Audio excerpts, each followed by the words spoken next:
In the last episode, we started comparing and contrasting the life of Jesus with Muhammad. What did Jesus say about a subject, and then what did Muhammad say about that same subject? Did they essentially preach the same message when you put them side by side? Were they of a similar character and disposition as one another? That's the idea behind these videos.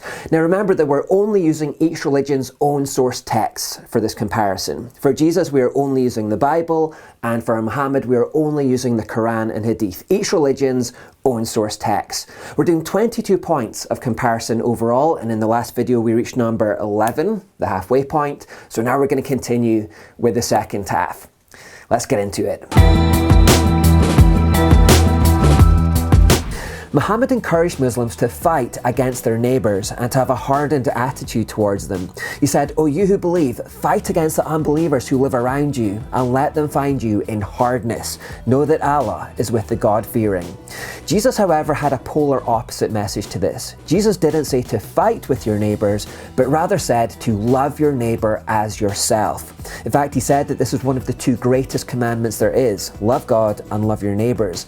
Where Muhammad said, "Let unbelievers find you in hardness," Jesus told the parable of the Good Samaritan instead, that encouraged people to be kind to others, especially those who may be considered enemies. He encouraged mercy, saying, "Blessed are the merciful, for they shall receive mercy." The Bible also says, "Do all you can to live at peace with everyone." So where the Quran encourages violence against neighbours, the Bible encourages peace with neighbours. Very contrasting messages. In the last 10 years of his life, Muhammad led or ordered at least 64 military expeditions. In fact, depending on how they're viewed, that number can rise to as high as 93. This meant that for the last 10 years of his life, Muhammad's violence, his looting and killing was near constant.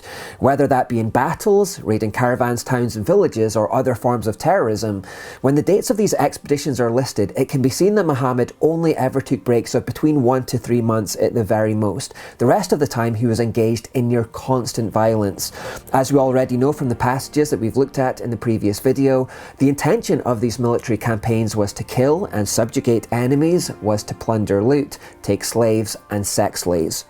Now Jesus, on the other hand, never ordered a single military campaign at all, never killed anyone, never ordered the killing of anyone, never took captives, never subjugated anyone, never enslaved anyone. Completely contrasting personalities and lives.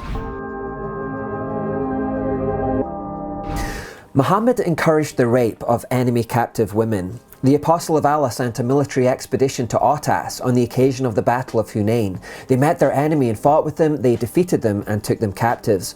Some of the companions of the Apostle of Allah were reluctant to have intercourse with the female captives in the presence of their pagan husbands. So Allah the Exalted sent down the Quranic verse, "And all married women are forbidden unto you, except those captives whom your right hand possesses."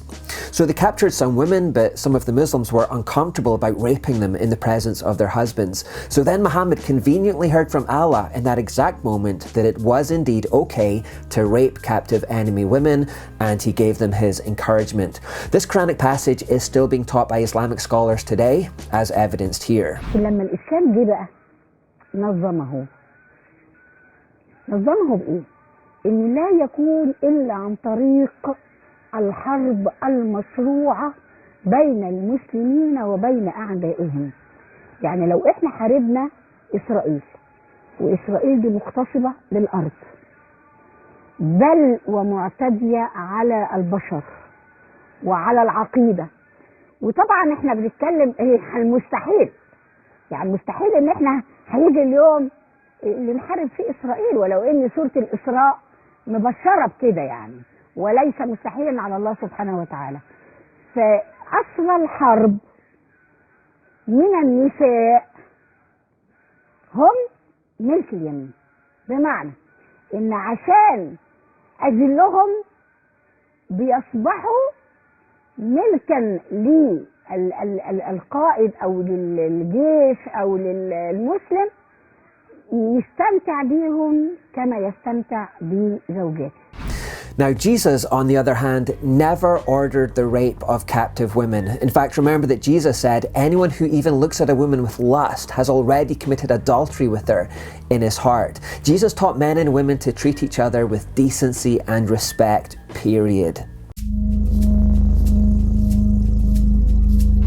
Muhammad insisted that a fifth of all the plunder and loot was given to him directly. He said, know that whatever spoils you take, 1/5 is for Allah and the Messenger. In this way, Muhammad hoarded up lots of wealth for himself on this earth.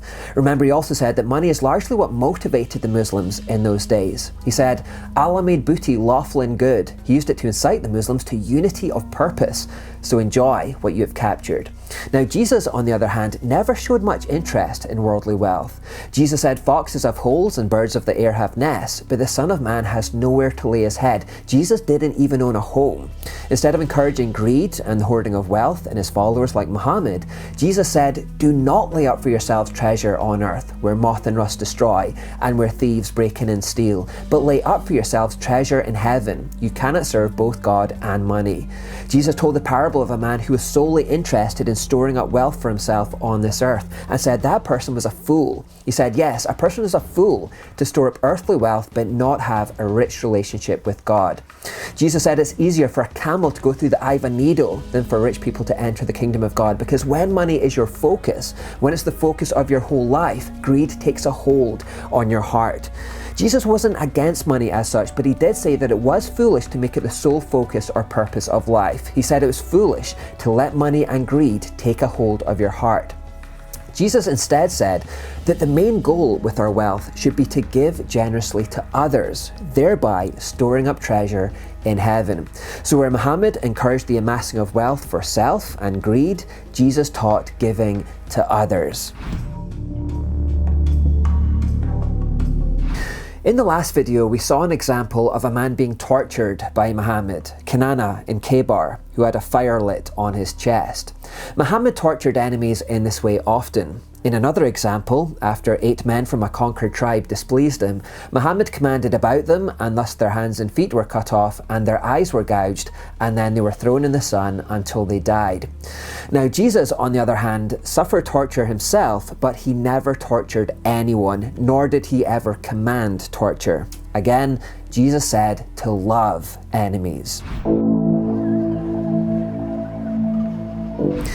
On that note, Muhammad would often crucify his enemies. Muhammad said, the penalty for those who wage war against Allah and his messenger and spread mischief in the land is death, crucifixion, cutting off their hands and feet on opposite sides, or exile from the land. This penalty is a disgrace for them in this world, and they will suffer a tremendous punishment in the hereafter.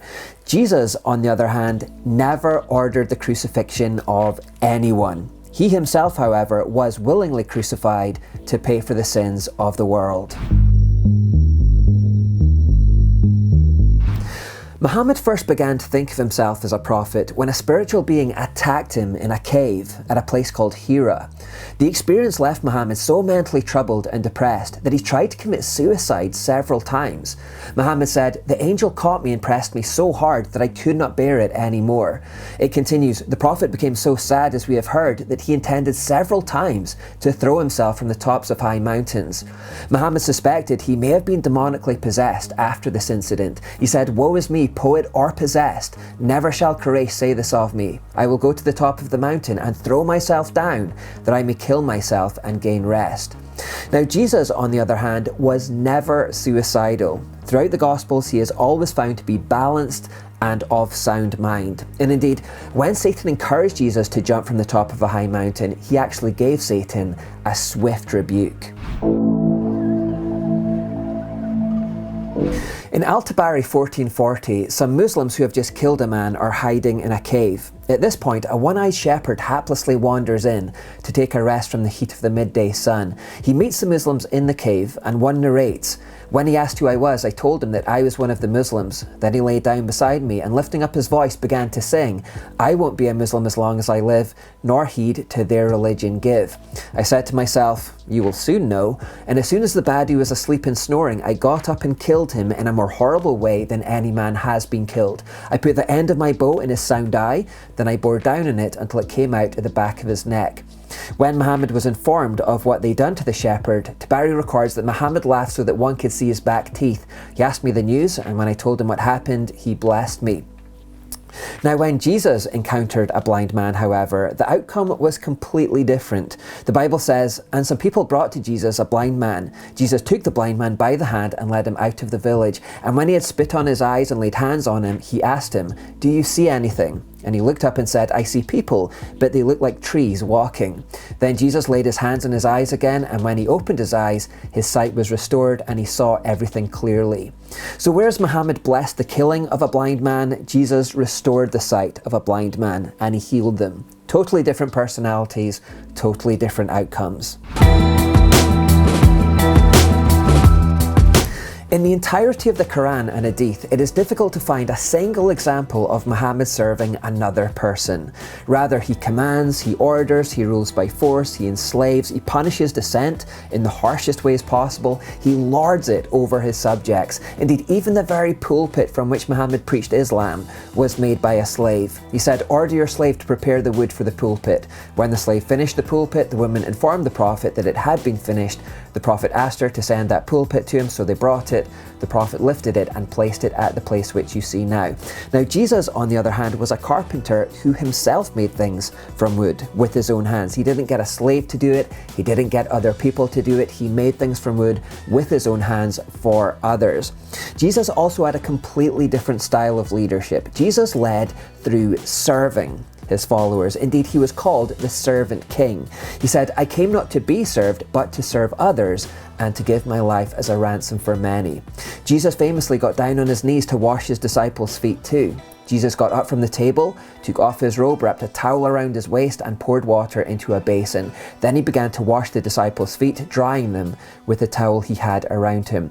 Jesus then said that that's how all his followers should lead in future, by serving one another.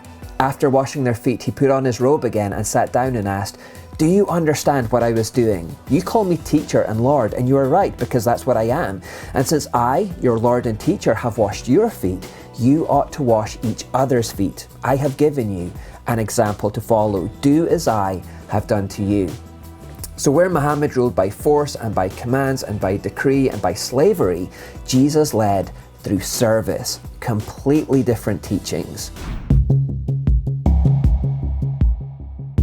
Muhammad had his followers give up their life for him. During the Battle of Uhud, Muhammad had only 9 Muslims left around him, and when the enemy began advancing, he sent them out one by one to sacrifice themselves on his behalf. When the enemy advanced towards him and overwhelmed him, he said, "Whoso turns them away from us will attain paradise, or will be my companion in paradise." A man came forward and fought the enemy until he was killed. The enemy advanced and overwhelmed him again, and he repeated the words, "Whoso turns them away will attain paradise, or will be my companion in paradise." A man came forward and fought until he was killed. This state continued until 7 men were killed, one after the other. Now the messenger of Allah said to his 2 companions that were left, "We have not done justice to our companions." So Muhammad kept asking for volunteers to go out and sacrifice themselves on his behalf. Only afterwards does there appear to be a pang of guilt as he admits that he treated them poorly.